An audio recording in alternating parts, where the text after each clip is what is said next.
자, 오늘은 원미동 사람들 작품 속 시대적 배경에 대해서 이해할 수 있다라는 목표를 가지고 공부를 해보도록 하겠습니다.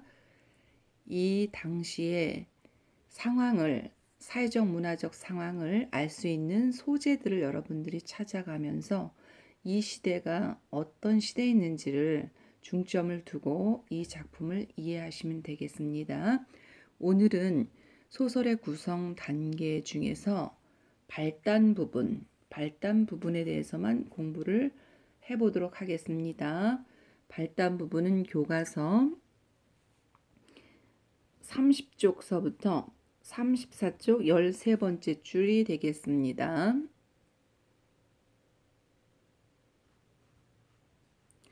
바로 교과서 요 부분까지가 발단 부분이 되겠습니다.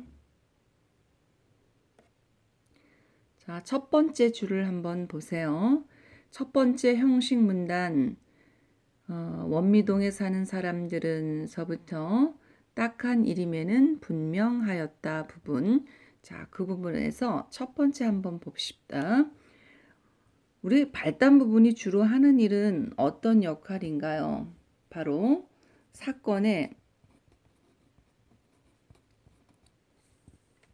실마리를 제공해주고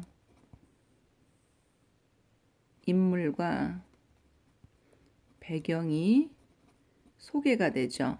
그래서 여러분들이 인물과 배경이 어떻게 소개되는지 찾아보시고 또 앞으로 일어날 사건의 빌미가 이 발단 부분에서 어떻게 나타나는지를 살펴보시면 되겠습니다. 자, 원미동 사는 사람들이니까 소설 구성 단계상 인물, 사건, 배경 중에서 뭐에 해당됩니까? 사람들. 이 소설에 등장하는 사람들, 즉 등장 인물이 되겠죠. 자, 그러면 원미동 23통 5반 요거는 뭐를 나타낼까요? 바로 배경이죠. 자, 장소가 되겠죠. 그래서 무슨 배경? 그렇죠. 공간적 배경이 해당되겠습니다. 그런데 원미동이라는 동네는 가상의 동네가 아니라 실제로 있는 곳이죠. 바로 부천시에 있는 원미동. 그래서 이런 배경은 무엇을 줍니까? 바로 사실성을 높여주게 되죠. 그 다음에 겨울이 나와 있죠. 이 겨울은 바로 계절적 배경 또는 시간적 배경이 되겠습니다. 그 다음에 여러분 교과서 보시면은 두 번째 줄에 이런 말이 나오죠. 이 겨울 들어 아주 난처한 일이 하나 생겼다. 아주 난처한 일이 생겼다. 이 난처한 일은 무엇일까요? 바로 주민들 간에 살아남기 위한 경쟁, 생존, 경쟁이죠. 바로 이 난처한 일이라는 게 갑자기 이제 뜬금없이 이 발단 부분에 이렇게 나타냈는데 이것은 바로 뭐냐? 새로운 사건이 되겠죠. 이 난처한 일로 인해서 주민들이 무엇을 겪게 될까요? 그렇죠. 주민들 간에 이 난처한 곤란한 일 때문에 갈등이 생기게 되겠죠. 그래서 사건의 실마리가 제공이 되겠습니다. 그 다음에 요 구절 보세요. 제법 요령 있게 넘어갈 수 있는 방법이 있지 않겠느냐고 하겠지만 바로 요 부분은 무엇에 대한 이야기냐? 요령이라는 건 어떻게 서로 타협을 좀 하면 그 갈등을 좁혀나갈 수 있지 않겠느냐? 그런 의미가 되겠죠. 그래서 타협에 의한 공존, 같이 산다는 얘기죠. 타협, 서로 갈등을 계속 반복하는 것이 아니라 타협을 통해서 갈등이 해결된다는 거, 바로 주제를 암시해 주게 되겠죠. 자, 그 다음에 두 번째 형식 문단을 보겠습니다. 교과서 8번째 줄부터 31쪽 세 번째 줄에 해당되는 내용입니다. 첫 번째, 겨울밤. 자, 겨울밤은 상관할 바가 아니다. 30쪽의 12번째 줄에 이런 이야기죠. 겨울밤에 찬바람이 이렇게 싱싱 몰아칠 거 밤거리야 상관할 바가 아니다. 이 겨울밤은 사람들이 밖을 돌아다니지가 않죠. 즉 밖에 나갈 생각을 하지 않는다는 것. 그러면 사람들은 밖에 나가지 않고 집안에서 뭐만 본다는 얘기예요. 방송만 본다는 얘기죠. 방송만 본다는 것은 사람들이 할 일이 있어요, 없어요? 거의 없죠. 할 일이 없다는 건 어떤 생활의 연속일까요? 그렇죠. 사람들은 굉장히 가난한 생활을 하고 있다는 것을 암시해 주죠. 그 다음에 또 여기 한번 보면 낮은 사정은 크게 달라지지 않았다. 밤은 밖에 나갈 생각을 하지 않아. 그러면 낮이라고 하면 사람들이 밖을 많이 돌아다니냐? 그렇지는 않다는 얘기예요. 그러면 원미동 거리에는 사람들이 많다, 없다. 그렇죠. 사람이 거의 없다는 내용이 되겠습니다. 자, 시대적 배경을 나타내는 소재는 이 발단 부분에 어디가 나타나 있는지는 여러분이 글을 읽으면서 찾아봐 주세요. 나중에 선생님하고 같이 맞춰보겠습니다. 그 다음에 30쪽에 21번째 줄에 이런 이야기가 나오죠. 행복사진관 엄씨가 일으킨 연애 사건. 자, 이 연애 사건은 지금 이 원미동 사람들 중에서 9번째 있는 일용할 양식에 있는 내용이죠. 그런데 이 연애 사건은 일용할 양식 앞부분에 있는 이야기예요. 즉 앞부분에 찻집 여자라는 단편 소설이 있죠. 찻집 여자에 나오는 내용이에요. 그래서 요걸 통해서 무엇을 알 수 있냐면 이 소설이 자, 선생님이 지난 시간에 연작 소설이라는 거를 설명을 해줬죠. 연작 소설이라는 건 뭐라 그랬어요? 뭐 여러 작가가 한 이야기들을 하는 것도 있고 여러 작가가 이제 어떤 작품들을 모아가지고 작품을 모아가지고 만든 소설도 되지만 한 작가가 등장하는 인물들이 여럿이 나오면서 어느 한 주제를 향해서 단편 소설을 모아놓은 거 이런 것들이 바로 연작 소설이라고 했죠. 바로 연작 소설임을 알려주는 부분이 되겠습니다. 바로 행복사진관 엄씨가 일으킨 연애 사건은 연작 소설임을 알려준다. 그래서 사람들이 많은 사람들이 이렇게 동네 모이기만 하면 수근수근 입을 맞췄죠. 이 동네가 다른 사람의 이야기를 하기를 좋아하죠. 결국은 남의 일에 굉장히 관심이 많아. 할 일이 없으니까 그랬겠죠. 자, 그 다음에 세 번째 형식 문단 네 번째 줄서부터 33쪽에 두 번째 줄까지 내용입니다. 요거는 여러분들이 보시면 되겠습니다. 자, 31쪽 여덟 번째 줄부터 아홉 번째 줄에 무슨 얘기가 나와 있어요? 비어있는 옆 칸을 헐어 가게를 확장한 것이다. 자, 이 김포 쌀상해가 슈퍼로 확장 개업을 했죠. 이거는 사건이 발단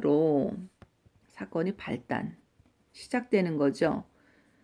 결국은 이것은 갈등의 원인이 되는 거죠. 즉 김포 쌀상해가 슈퍼로 확장을 해서 가게를 늘린 거는 이 마을에 누구와 누군지는 여러분들이 글을 읽어서 알죠. 사건이 발단이면서 갈등의 원인이 된다는 거. 그 다음에 자, 이 김포 쌀상회의 경호아버지는 바로 충청도 산골 마을에서 야망을 품고 상경한 사람이에요. 31쪽 14번째 줄에 나와 있죠. 바로 1980년대의 사회적 문화적 상황이 잘 드러나 있어요. 도시와 산업화로 농촌을 떠나게 되죠. 그래서 도시에 사람들이 많이 이주하게 되고요. 그렇다고 먹고 살 만한 것들이 척척 있는 거는 아니죠. 자, 그럼 이 경혼의 사람들, 부부는 어떤 사람이냐? 여기 쭉 나와 있죠? 31쪽 17번째 줄부터 19번째 줄. 내여간이 억척스럽고 성실한 일꾼이다. 서부터 노상 웃는 얼굴이다. 여러분들 교과서를 찾아보시면 됩니다. 그런데 뭐 웃는 얼굴이다, 성실하다, 바로 인물의 성격을 돌려서 이야기하지 않고 바로 직접 제시를 했죠. 직접 제시. 그런 직접 제시로 뭐 성실하다, 친절하다 이런 것들 잘 드러나 있죠.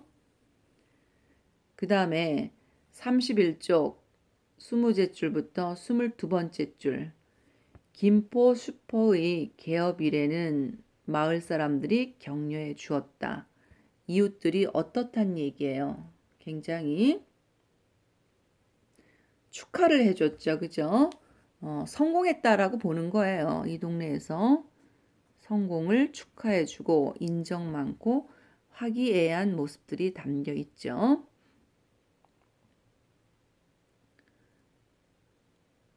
그 다음에 33번째 줄, 33쪽의 첫 번째 줄 보기만 해도 배가 부르더라고. 이 구절을 여러분 찾아보세요. 이 구절은 경운의 가족의 기쁨이 크다라는 것, 또 마을 사람들이 경운에는 굉장히 화기애애하고 인정 많고 화기애애하고 또 경운애가 동네 사람으로부터 인심을 얻고 있죠. 그러니까 남이 잘 되는 거를 배아파하는 것이 아니라 굉장히 보기 좋다, 배가 부르더라 이렇게 이야기하고 있죠. 진심으로 또 성공을 축하하고 있다는 걸 알 수 있죠. 그 다음에 33쪽 세 번째 줄부터 18번째 줄 원미동 사람들 가게들의 그런 좋지 않은 상황들이 쭉 나와 있는데요. 바로 33쪽 네 번째 줄까지 있죠. 원미동 거리에서는 보기 드문 거죠. 바로 사업 확정이라는 걸 볼 수 없는데 경운애가 사업을 확장을 했어요. 그래서 다른 집들은 결국은 뭐냐? 살기 어려운 가게들이 많다. 바로 영세한 가게들이 많은 원미동 상가의 형편이 드러나 있죠. 그 다음에 33쪽 10번째 줄을 보시면요. 바로 여기죠. 썰렁한 가게를 놓아두고 방구석에만 처박혀 있는 것도 다 까닭이 있어서였다. 왜 방구석만 처박혀 있을까요? 원미동의 장사가 잘 되지 않는다는 얘기죠. 그 다음 또 마지막 형식 문단을 봅시다. 33쪽 19번째부터 13번째 줄 발단 부분 끝까지겠죠. 여기 한번 보세요. 19번째부터 24번째 줄에 복덕방 벌이가 시방처럼 이라는 부분부터 머리 싸매고 덤벼도 어림없지만 하는 이 부분에서는 누구의 그 말이에요? 바로 고흥댁의 심정이 여실히 잘 드러나 있죠. 고흥댁에 어떤 심정이 드러나 있나요? 그렇죠. 굉장히 부러워하는 모습이 담겨 있죠. 그 다음에 33쪽 25번째 줄에 풍년의 조짐. 풍년이라는 건 뭐야? 이제는 성공했구나. 돈을 많이 벌게 된 조짐이라는 뜻이에요. 그 다음에 34쪽 첫 번째 줄부터 네 번째 줄에 쫙 무슨 얘기가 나왔냐면 장사가 잘 되는 이유가 첫 번째서부터 다섯 번째 줄까지 잘 나와요. 그래서 여러분들이 여기 가로 안에 있는 것들은 책을 통해서 여러분들이 찾아서 적어 놓도록 하세요. 자, 왜 경운에는 장사가 잘 됐을까요? 한번 잘 찾아보시기 바랍니다. 오늘은 여기까지 영상 강의를 하겠습니다.